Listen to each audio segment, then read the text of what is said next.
Now, I've got on the line, all going well, Dave Donovan from Independent Australia. Hello, Dave. Can you hear me?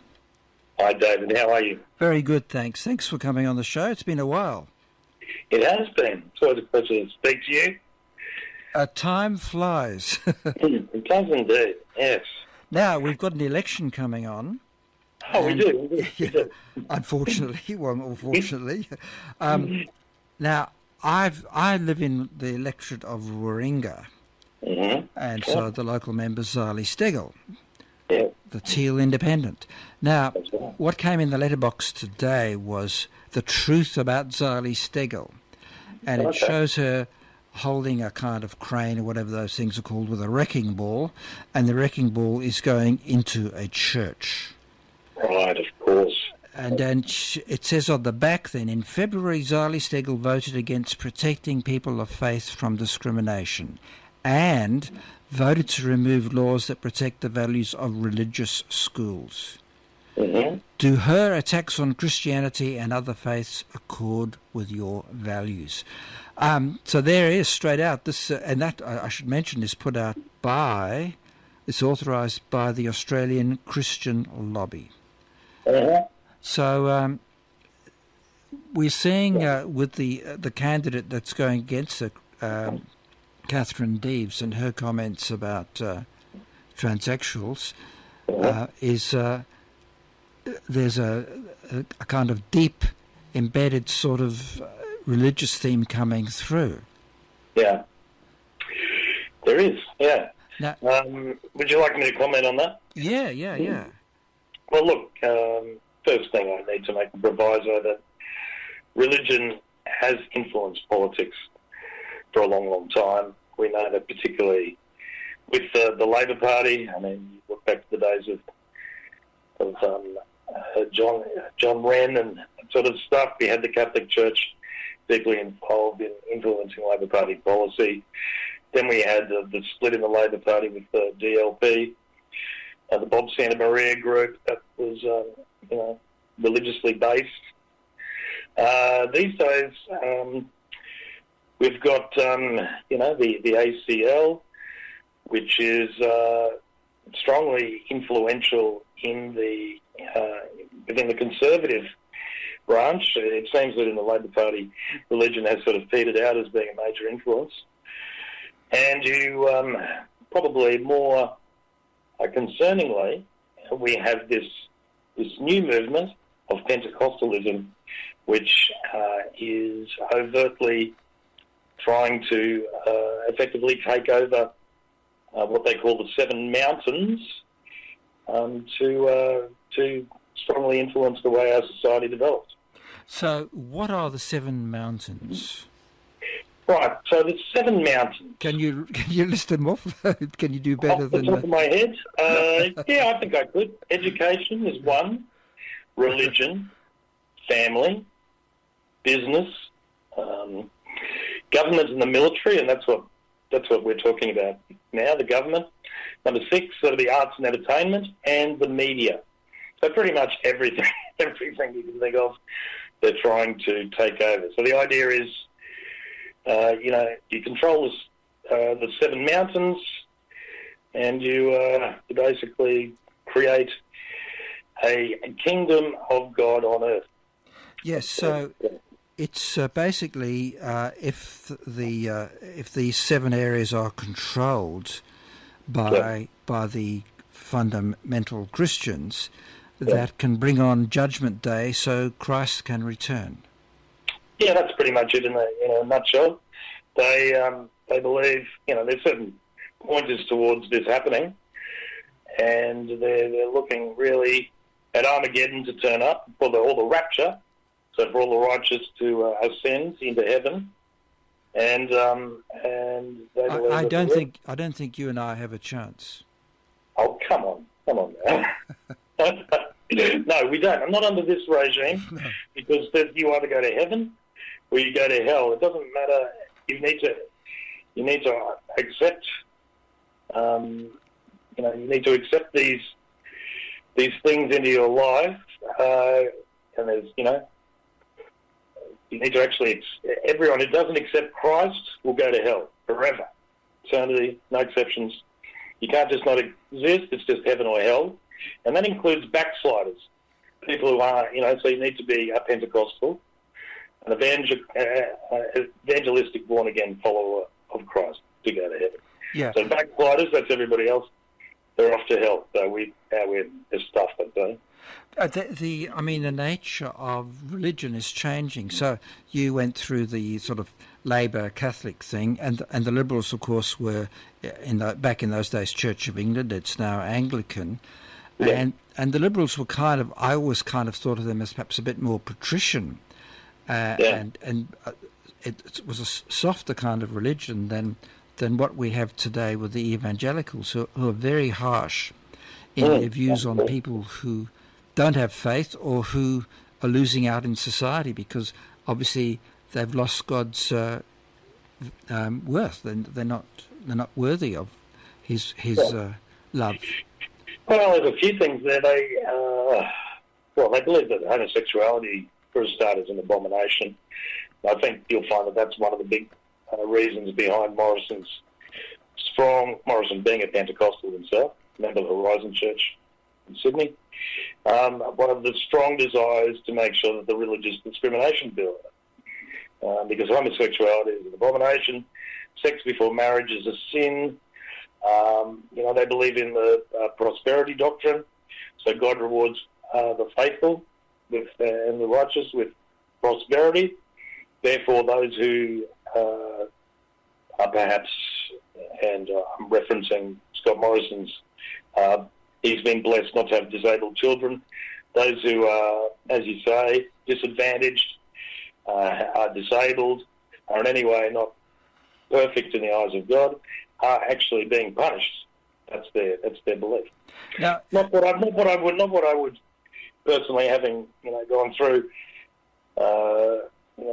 religious instruction, Christianity, Anglican sort of stuff as a child myself, that I understand that Jesus was really teaching. Wouldn't be my understanding. Yeah, no, I would think not. Now, a fascinating thing is happening in this election, and I don't know if it's kamikaze campaigning by Morrison, but he seems to be willing to sort of write off those electorates that the Teal candidates are very strong in at the moment. So he's persisted with this notion of bringing back the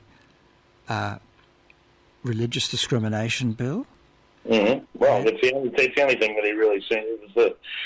It was the last thing that he tried to get through in Parliament and failed.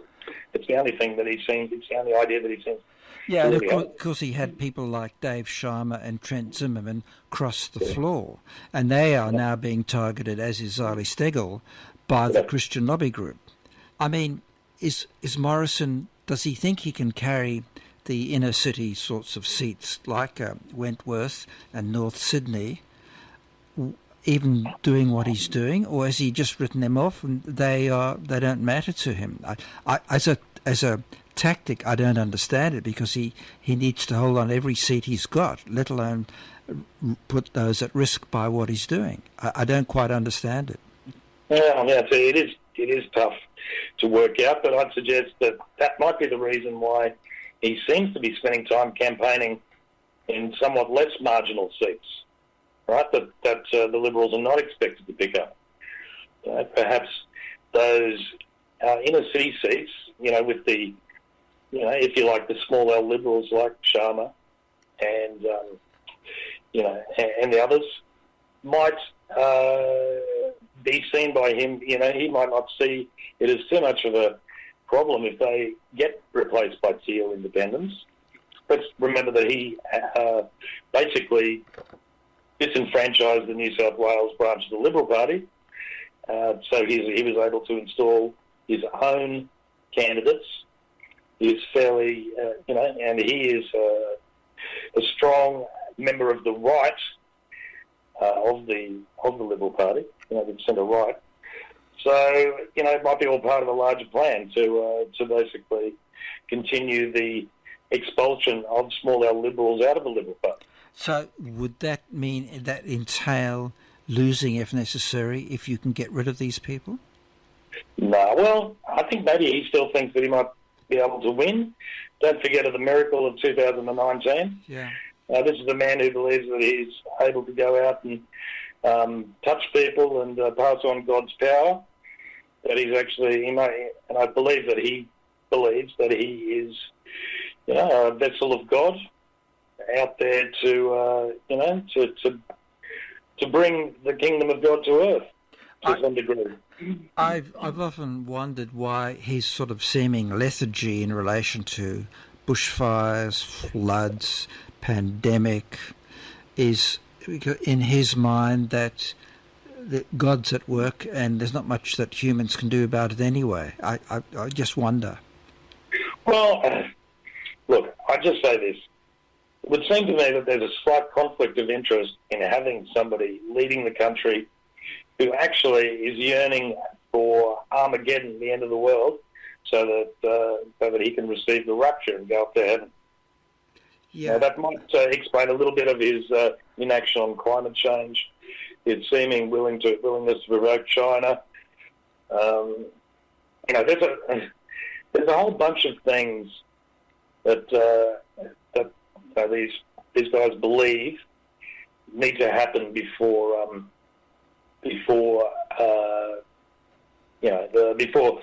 the kingdom of God comes on, the rapture, etc., etc. And one of them is a one world government.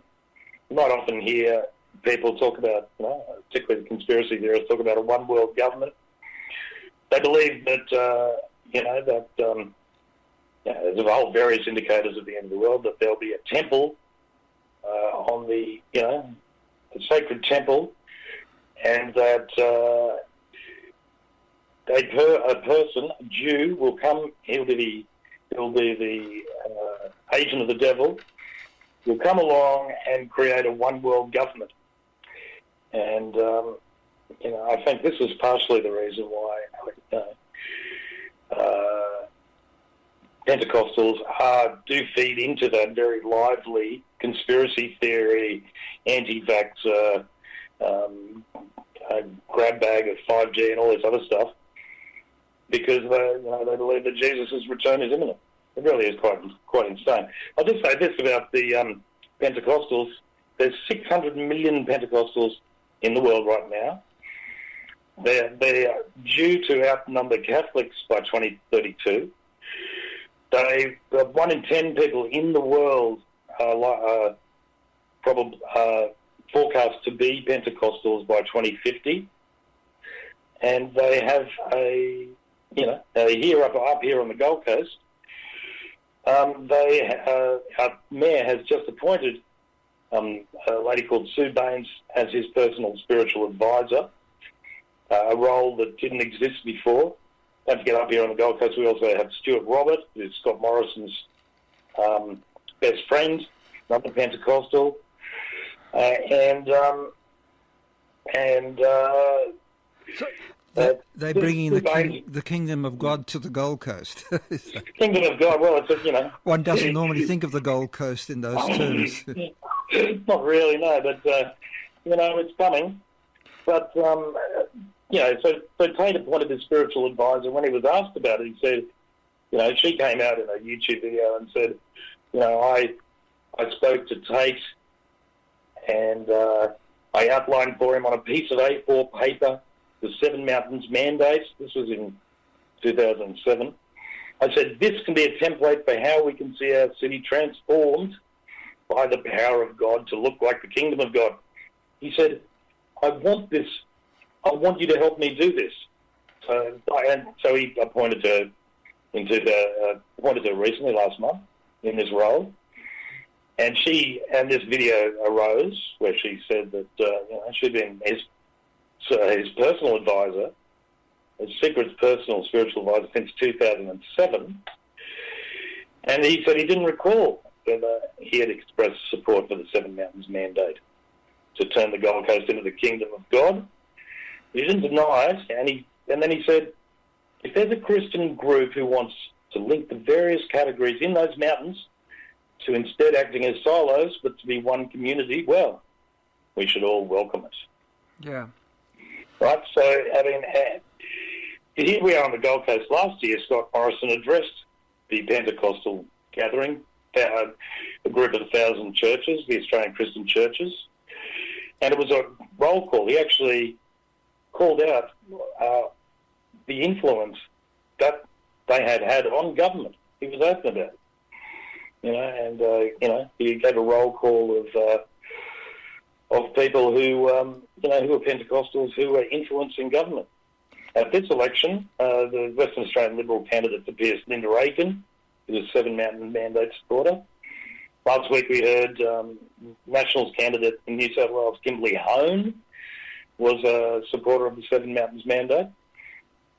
It's not a conspiracy theory. They want to actually take over our society, and they're growing so quickly that it's possible they will.